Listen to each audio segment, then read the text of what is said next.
Good morning, students. In my last class, the last PowerPoint that I have shared, we have started the chapter electrochemistry, and in that chapter we have discussed about the very few things, or I should say introductory part of electrochemistry, where we have seen the types of electrochemical cells that we have.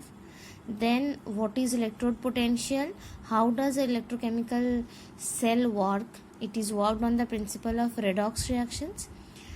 Electrode potential के बारे में जाने हैं, electrode potential and standard electrode potentials. Galvanic cells के बारे में जाने हैं. गैल्वेनिक सेल्स मीन्स, हम एक्चुअली इसी के बारे में आज डिटेल्स में डिस्कस करने वाले हैं. Galvanic cells means the cells in which mainly chemical energy is converted into electrical energy, जिसका एक एग्जाम्पल था डैनियल सेल. हम बाकी गैल्वेनिक सेल कैसे काम करता है, how does it work, how it is represented and how the EMF of a cell, मतलब सेल का जो इलेक्ट्रोमोटिव फोर्स है वो कैसे मेजरमेंट किया जाता है, वो सब आज देख लेंगे. स्टैंडर्ड इलेक्ट्रोड पोटेंशियल और इलेक्ट्रोड पोटेंशियल के बारे में हम ऑलरेडी डेफिनेशन लास्ट क्लास में देख चुके हैं. स्टैंडर्ड इलेक्ट्रोड पोटेंशियल मैं एक बार रिवाइज कर देती हूँ. क्या था कि जब भी कोई भी इलेक्ट्रोड में जो पोटेंशियल जनरेट हो रहा है वो अगर स्टैंडर्ड कंडीशन में है, स्टैंडर्ड कंडीशन का मतलब है कि उसका जो कॉन्सेंट्रेशन था, if it is eight unity, मतलब कॉन्सेंट्रेशन यूनिट कॉन्सेंट्रेशन 1 मोलर सोच सकते हो. अगर सॉलिड है तो उसका कोएफिशिएंट मतलब कॉन्सेंट्रेशन 1 हो जाएगा, लिक्विड में कॉन्सेंट्रेशन 1 हो जाएगा, ऐसे हम सोच सकते हैं. तो आज हमें मेनली जो जानना है कि गैल्वेनिक सेल में ये इलेक्ट्रोड पोटेंशियल कैसे सेल पोटेंशियल में काम आता है. Cell potential also we have seen that day. Cell potential was cell potential, it is represented as E cell.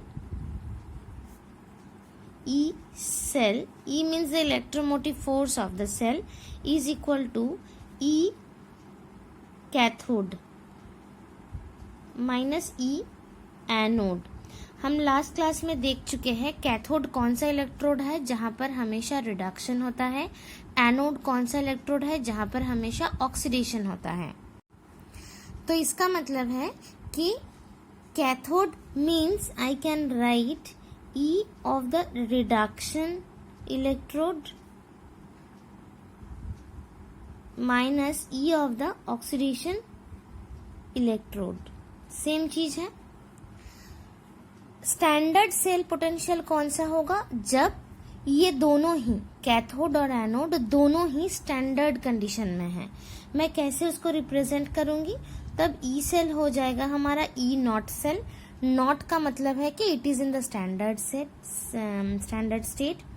It is actually equal to E0C minus E0A. CA which represent C means cathode, A means anode, right.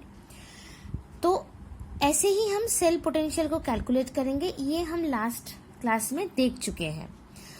अब हम देखेंगे कि galvanic cell का electrode potential how to measure करते हैं, हम कैसे major करते हैं, और सेल को कंस्ट्रक्ट कैसे करते हैं. सेल को कंस्ट्रक्ट करने का जो रिप्रेजेंटेशन है, जो नोटेशन हम फॉलो करते हैं, वो यही है कि हमेशा सेल के लेफ्ट हैंड साइड में एनोड को प्लेस किया जाएगा और राइट हैंड साइड में कैथोड को प्लेस किया जाएगा. In between cathode and anode we should place salt bridge. Salt bridge का फंक्शन मैं उस दिन बताई थी. सॉल्ट ब्रिज का मतलब है कि दोनों जो कंटेनर में होगा, 2 अलग अलग सोल्यूशन होगा, कैथोड एनोड, और 2 सोल्यूशन अलग अलग होगा. बीच में actually salt bridge is maintaining their connectivity. Inside the solution कौन कनेक्ट कर रहा है 2 सोल्यूशन को, एक सॉल्ट ब्रिज कनेक्ट कर रहा है, राइट. तो देखो, जब भी हम सेल को रिप्रेजेंट कर रहे हैं तो हम लेफ्ट साइड में हमेशा रखेंगे एनोड को, राइट साइड में हमेशा रखेंगे कैथोड को, और बीच में सॉल्ट ब्रिज रहेगा. अब मान लो कि कोई हमसे पूछा कि सेल को रिप्रेजेंट करना है. सेल को रिप्रेजेंट करने का मतलब हम हमेशा ऐसे ड्राइंग करके, डायग्राम बना के हमेशा रिप्रेजेंट करना हमारे लिए थोड़ा मुश्किल हो जाता है. So when we want to represent it in a shortcut method, जिसको हम सेल रिप्रेजेंटेशन बोलते हैं, वो कैसे किया जाता है. देखो, कैथोड और लेफ्ट में एनोड को हम ऐसे लिखते हैं. सपोज मैं डैनियल सेल ले रही हूँ. डैनियल सेल लेने का मतलब है, उस दिन भी हम देखे थे, Daniell cell actually has Zn और कॉपर 2+, मतलब दो ही चीज था। एक था कि डैनियल सेल में था Zn और कॉपर 2+ था, जहां से हमें मिल रहा था कॉपर और Zn2+। You remember this was Daniell cell, right. तो यहाँ पर एनोड कौन सा है, जो जिसमें ऑक्सीडेशन हो रहा है वो एनोड है, ये है हमारा एनोड। तो हम लेफ्ट साइड में किसको रखेंगे, Zn से क्या बना, Zn2+, ये हो गया हमारा एनोड। इसको हम रिप्रेजेंटेशन के टाइम क्या करेंगे, we will place just a line in between this two. एक लाइन का मतलब है कि ये एनोड में Zn से Zn2+ में कन्वर्ट हो रहा है। Zn है सॉलिड में, Zn2+ है एक्वस में, राइट। कैथोड में कौन है जिसका रिडक्शन हो रहा है, सो copper 2+ is actually is the cathode. तो हम राइट में किसको लिखेंगे, कॉपर 2+ से कॉपर हो रहा है, copper 2+ in aqueous state, copper is in solid state. बीच में फिर से एक लाइन, लाइन का मतलब है यहाँ से यह बन रहा है, और बीच में क्या है, बीच में सॉल्ट ब्रिज है। सॉल्ट ब्रिज को हम नोटेशन या रिप्रेजेंट करेंगे by putting a double line. This is our cell representation. देखो एग्जाम में ये सेल रिप्रेजेंटेशन बहुत ज्यादा इंपॉर्टेंट है। एग्जाम में क्या दिया जाएगा, मोस्टली बोर्ड एग्जाम में इक्वेशन दिया जाता है, रिएक्शन दिया जाता है। तुम लोगों को सेल रिप्रेजेंटेशन लिखने के लिए 1 मार्क का क्वेश्चन आते हैं कि represent it in cell representation, then you will be asked to calculate the cell EMF. Cell EMF का मतलब है E0 सेल, अगर ये स्टैंडर्ड स्टेट में है तो। कभी कभी होता है कि देखो it is not mandatory for this solutions to be in standard state, ऐसा मैंडेटरी नहीं है कि दोनों ही स्टैंडर्ड स्टेट में या 1 मोलर में रहे। कॉन्सेंट्रेशन मैं चेंज कर सकती हूँ। अगर हम कॉन्सेंट्रेशन को चेंज करते हैं तो हमें एक इक्वेशन है, नास्ट इक्वेशन, वो बाद में हम देखेंगे, उसको अप्लाई करके हमको ई सेल निकलना, मतलब उसको ढूंढना है, उसको ढूंढने से आंसर मिल जाएगा। So we have represented the cell in a shortcut method, यही सेल रिप्रेजेंटेशन है। अब क्वेश्चन है कि ये सेल रिप्रेजेंटेशन बन गया, अब इसका E0 सेल या स्टैंडर्ड सेल इलेक्ट्रोमोटिव फोर्स हम कैसे निकालेंगे। इसका अगर हम सेल रिप्रेजेंटेशन के हिसाब से अगर हम E0 सेल ढूंढने की कोशिश करते हैं तो we know E0 cell is equal to E0 cathode minus E0 anode. That means E0 हम इसको लिखते हैं राइट माइनस लेफ्ट। राइट में देखो कौन है, कैथोड है, लेफ्ट में एनोड है, तो ER माइनस EL, या इसको ये भी लिख सकते हैं E right minus E left. और डैनियल सेल के लिए ये वाला सेल अगर हम ले रहे हैं तो इसके लिए बन जाएगा E0 cell is equal to E0, right में कॉपर है, माइनस E0 Zn। यही है हमारा फाइनल इक्वेशन। ये वाला इक्वेशन कहाँ पर अप्लाई होगा, न्यूमेरिकल प्रॉब्लम्स में, जहां पर E0 दोनों का ही प्रोवाइडेड होगा and we just need to find out the E0 cell. अब क्वेश्चन एक आता है कि यहाँ पर देखो कॉपर 2+ से कॉपर बन रहा है, तो मैं यहाँ पर E0 कॉपर 2+ से कॉपर लिख दी। राइट लेफ्ट साइड में जिंक Zn2+ बना रहा है, लेकिन मैं जब यहाँ पर इसका पोटेंशियल वैल्यू लिखी, मतलब EMF लिखी इसका हाफ सेल का, वहां पर मैं क्या लिखी, Zn2+ to Zn, right. This is a very important thing to remember. ये एक बहुत इंपॉर्टेंट चीज है याद रखने के लिए। जब भी हम सेल का EMF ढूंढने की कोशिश कर रहे हैं तब दोनों ही इलेक्ट्रोड का रिडक्शन पोटेंशियल वैल्यू लिखना है। रिडक्शन पोटेंशियल वैल्यू लिखने का मतलब है हम दोनों का ही ये वाला इक्वेशन को कंसीडर करेंगे। रिडक्शन पोटेंशियल वैल्यू का मतलब है कि हम कोई भी आयन को उसका सॉलिड, मतलब उसका जो एटॉम है उसमें कन्वर्ट कर रहे हैं बाय गिविंग इलेक्ट्रॉन, मतलब उसको इलेक्ट्रॉन दे के, उसको इलेक्ट्रॉन एक्सेप्ट करवा के हम उसको Zn में ला रहे हैं। Copper is also doing the same thing. दो इन दिस रिएक्शन, यहाँ पर जो रिएक्शन को हम डेपिक्ट किए हैं वहां पर इसका रिवर्स रिएक्शन हो रहा है, रिएक्शन रिवर्स हो रहा है, लेकिन जब हम उसका वैल्यू ले रहे हैं तब हमें हमेशा रिडक्शन वाला वैल्यू ही लेना है। अब मान लो कि एग्जाम में कहीं ऐसा हो सकता है कि तुम लोगों को ऐसा वैल्यू दिया गया है जो कि ऑक्सीडेशन पोटेंशियल वैल्यू है। दो चीज होता है, ऑक्सीडेशन पोटेंशियल वैल्यू का मतलब क्या कि Zn by giving 2 electrons forming Zn2+। तब अगर मैं E0 लूंगी तो ये बन जाएगा मेरा ऑक्सीडेशन पोटेंशियल वैल्यू, लेकिन मुझे लेना है कौन सा वैल्यू, रिडक्शन पोटेंशियल वैल्यू। तो मैं क्या करूंगी, E0 का जो भी वैल्यू दिया है उसको मैं exact value but opposite sign ले लूंगी। ये समझ सकते हो कि अगर मान लो जिंक 2 इलेक्ट्रॉन लेके Zn बनाने में जितना एनर्जी दे रहा है, इसको बहुत मतलब सिंपली सोचोगे तो some energy will be needed, तो that energy if it is releasing, तो इलेक्ट्रॉन लेके Zn, इलेक्ट्रॉन छोड़ के Zn2+ बनने में वही अमाउंट ऑफ एनर्जी एक्सेप्ट करेगा। That means the thing that you need to remember is E0 oxidation of any half cell is equal to minus of E0 reduction of that particular half cell। ये चीज अच्छे से याद करना है। और एक चीज याद करना है, E0 सेल हम जब भी कर रहे हैं तब जब हम E0 right minus E0 left लिखेंगे, यहाँ पर both of them should be in reduction potential value. तो अगर एग्जाम में ऑक्सीडेशन दिया जाता है तो we will convert it into reduction. So we have understood कि कैसे एक ई सेल का मतलब सेल का इलेक्ट्रोड पोटेंशियल हम कैलकुलेट कैसे करेंगे, सेल का EMF इलेक्ट्रोमोटिव फोर्स कैसे कैलकुलेट करेंगे।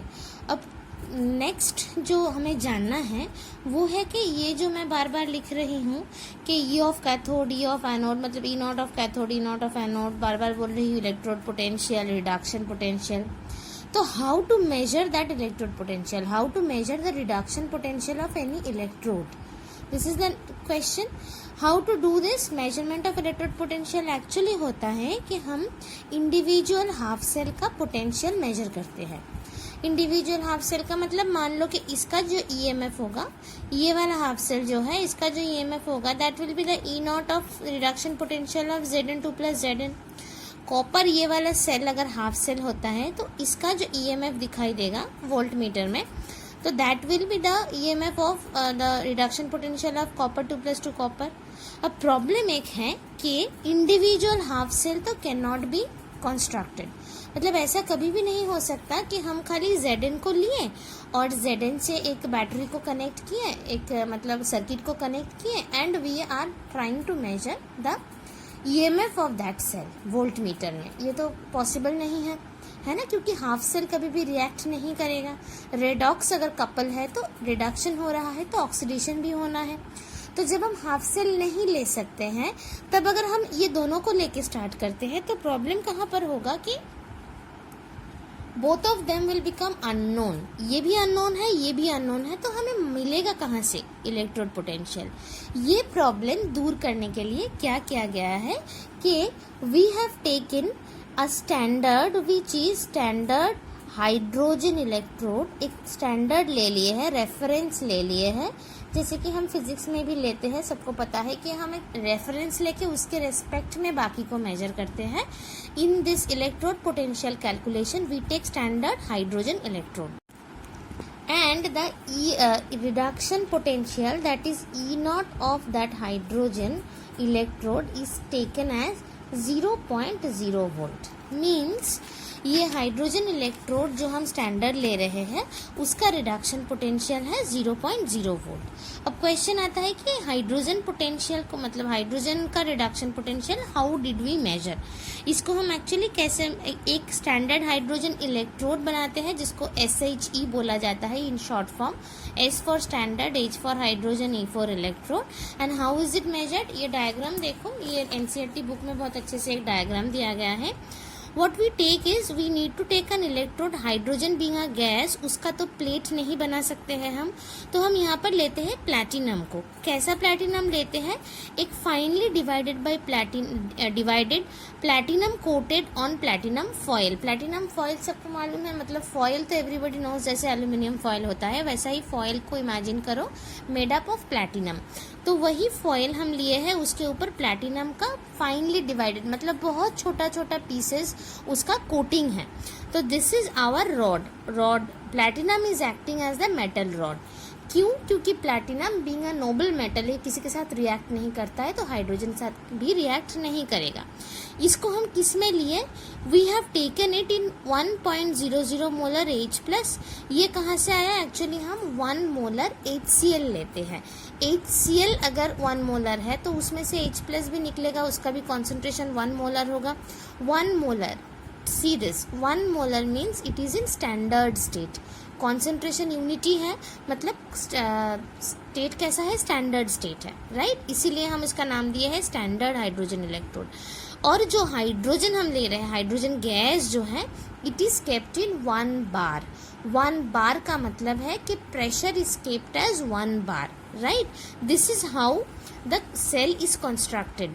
और यहाँ पर देखो हाइड्रोजन, ये जो बबल्स दिखाई दे रहा है, ये एक्चुअली जो हाइड्रोजन निकल के आ रहा है उसका बबल्स है। तो यहाँ पर रिएक्शन कौन सा चल रहा है? H+ इलेक्ट्रॉन लेके हाफ H2 या गैस बना रहा है। Half H2 can not exist, तो एक्चुअली ये हो जाएगा 2H+ + 2 electron is forming H2। I am writing this equation as 2H+ + 2 electron is forming H2 gas, right? ये गैस देखो यहाँ से बबल्स के थ्रू ये बाहर आ जाएगा, right? This is how the standard hydrogen electrode is constructed. अब देखो स्टैंडर्ड हाइड्रोजन इलेक्ट्रोड कंस्ट्रक्शन तो never it will come in your exam. जो इम्पोर्टेंट है, जो एग्जाम में आएगा वो है कि मान लो कि मुझे सपोज कॉपर का हमें रिडक्शन पोटेंशियल वैल्यू मेजर करना है। We need to measure the reduction potential value of copper. So how should we measure? Obviously हम हमेशा ये याद रखेंगे कि हाइड्रोजन को हमेशा हमें कहाँ रखना है? We always need to put the hydrogen on the left hand side. Left hand side मतलब एनोड में रखना है। तो इसको हम कंस्ट्रक्ट करके देख लेते हैं थोड़ा सा कैसा होगा। कॉपर का जब हम बनाना चाहते हैं तो what we will do is, suppose we will place hydrogen as on the anode, so it will become, देखो हाइड्रोजन को हम ऑक्सीडाइज करेंगे। ये अगर हमारा एनोड है तो always there will be oxidation taking place, we remember that, right?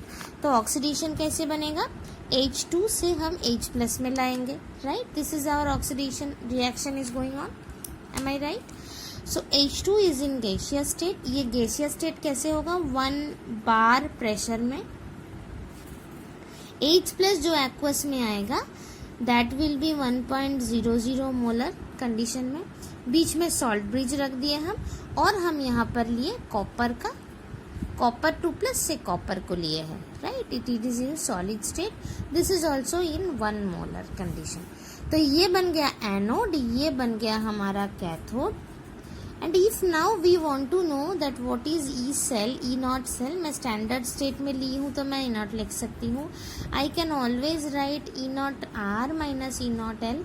E naught R is unknown to us, copper 2+ से copper, and E naught L में हाइड्रोजन है जिसका वैल्यू है 0.0 volt.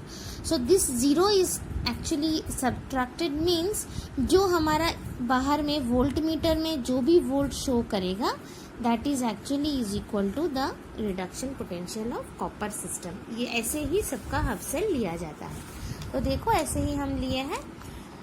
This needs to be mentioned in case of standard hydrogen electrode। platinum को हम लिए हैं as the electrode, so it is mentioned platinum solid, hydrogen 1 bar pressure से hydrogen 1 molar लिया है। एंड यहाँ पर देखो Zn2+ 1 मोलर से Zn लिया है मैं, जो कॉपर से दिखाई, same thing. So I hope you have understood how to calculate. इसका एप्लीकेशन जो है, this is the thing which is the application of standard hydrogen potentials. यही हमारा इलेक्ट्रोकेमिकल सीरीज है, या इसको हम एक्टिविटी सीरीज के हिसाब से हम जानते आए हैं अब तक, मतलब from class 9 only we knew activity series. This is our activity series. We have knew the activity series from this side. नीचे देखो लिथियम, पोटाशियम, कैल्शियम, सोडियम, इसके हिसाब से हम जानते थे एक्टिविटी सीरीज. और हमें इतना ही पता था कि एक्टिविटी सीरीज में हाइड्रोजन के ऊपर जो भी मेटल होता है, मतलब ऊपर मतलब हम ऐसे जाने थे, तो हाइड्रोजन के ऊपर वाला सारे metal they can displace hydrogen from any acid, but hydrogen के नीचे जो भी है वो कभी भी हाइड्रोजन को डिस्प्लेस नहीं कर सकते हैं. इतना ही हम जाने थे. और इसका रीजन हमें पता था कि इसका एक्टिविटी कम होता है, इसीलिए हाइड्रोजन को डिस्प्लेस नहीं कर सकते हैं. लेकिन इसका एक्चुअल रीजन या केमिस्ट्री जो है इसका, वो हम अभी जानेंगे. इस चैप्टर में ही इसका रीजन है. वो क्या है कि देखो, ये अगर हम सबका electrode potential, reduction electrode potential यहाँ पर दिया गया है. कैसे पता चलेगा रिडक्शन इलेक्ट्रोड पोटेंशियल है? क्योंकि देखो सबका प्लस इलेक्ट्रॉन कंडीशन में है. प्लस इलेक्ट्रॉन कंडीशन में है मतलब ये रिडक्शन का फॉर्मूला है, रिडक्शन का रिएक्शन है, रिडक्शन ऑफ सेल. और यहाँ पर जो भी वैल्यू है वो उसका E0 है, स्टैंडर्ड स्टेट में वोल्ट में है. तो ये सारा है उसका रिडक्शन पोटेंशियल वैल्यू. अब देखो हाइड्रोजन का यहाँ पर क्लियरली दिखा रहा है ये 0.00 है क्योंकि ये स्टैंडर्ड है. अब देखो, अब हम अगर नीचे से मतलब ऊपर से नीचे ही आते हैं to be on the safe side. देखो यहाँ पर मान लो कोई भी एक लेते हैं, हम ब्रोमीन को ले रहे हैं. Bromine after getting 2 electron Br minus form कर रहा है, तो वो 1.09 वोल्ट दिखाता है. इसका मतलब क्या है कि ब्रोमीन अगर ब्रोमाइड फॉर्म करेगा तो वो 1.09 वोल्ट मेजरमेंट का EMF, इलेक्ट्रोमोटिव फोर्स या इलेक्ट्रोड पोटेंशियल जो है वो दिखाएगा. एग्जैक्टली सिमिलर वे में अगर सोडियम प्लस इलेक्ट्रॉन लेता है तो वो सोडियम फॉर्म करता है. उसका देखो -2.71 है.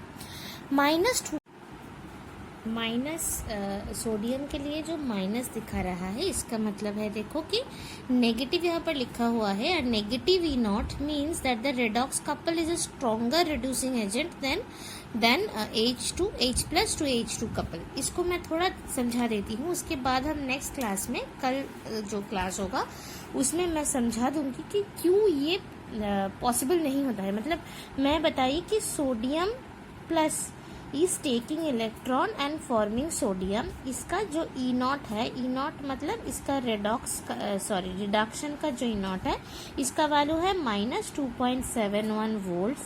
तो ये इसके हिसाब से देखो, नेगेटिव अगर E0 है तो ये स्ट्रॉन्गर रिड्यूसिंग एजेंट है देन स्ट्रॉन्गर रिड्यूसिंग एजेंट है. मतलब रिड्यूसिंग एजेंट कौन होता है? जो खुद ऑक्सीडाइज होता है. That means sodium by leaving electron या रिलीजिंग इलेक्ट्रॉन ये अगर फॉर्म करेगा तो इसका E0 क्या होगा? मैं बताई थी, दोनों का अंतर यही है कि दोनों में खाली साइन का चेंज है. यहाँ पर मैं बताई थी साइन का चेंज है. तो ये प्लस बन गया, +2.71 वोल्ट बन गया. ये प्लस बन गया, इसका मतलब है कि ये फिजिबल है, ये रिएक्शन होता है, ये रिएक्शन अलाउड है. तो अगर सोडियम इलेक्ट्रॉन छोड़ के सोडियम प्लस बन रहा है तो it is acting as reducing agent. तो इसीलिए ये वाला लिखा हुआ है. Negative E0 means it is a stronger reducing agent और positive E0 means it is weaker reducing agent. मतलब ब्रोमीन जो मैं बता रही थी, ब्रोमीन इलेक्ट्रॉन लेके अगर Br माइनस फॉर्म करता है तो it is having E0 value as Br to Br minus, it is having the E0 value as +1.09 volt. So it will not try to become a reducing agent. ये actually oxidizing agent बनता है. ये हमें याद रखना है. The reason behind this will be more clear to you after you go through the next class. तो next class में क्या बताने वाली हूँ कि कौन सा सेल फिजिबल होता है, कौन सा सेल कंस्ट्रक्शन में इट इज अलाउड और कौन सा अलाउड नहीं है. वो कौन डिसाइड करता है? वो actually Gibbs free energy decide करता है. वो हम नेक्स्ट क्लास में देखेंगे. और हम देखेंगे नांस्ट इक्वेशन क्या है. उसके बाद electrochemical cell will be completed. Go through this and go through your book also and it will be clear to you. Thank you. Have a nice day.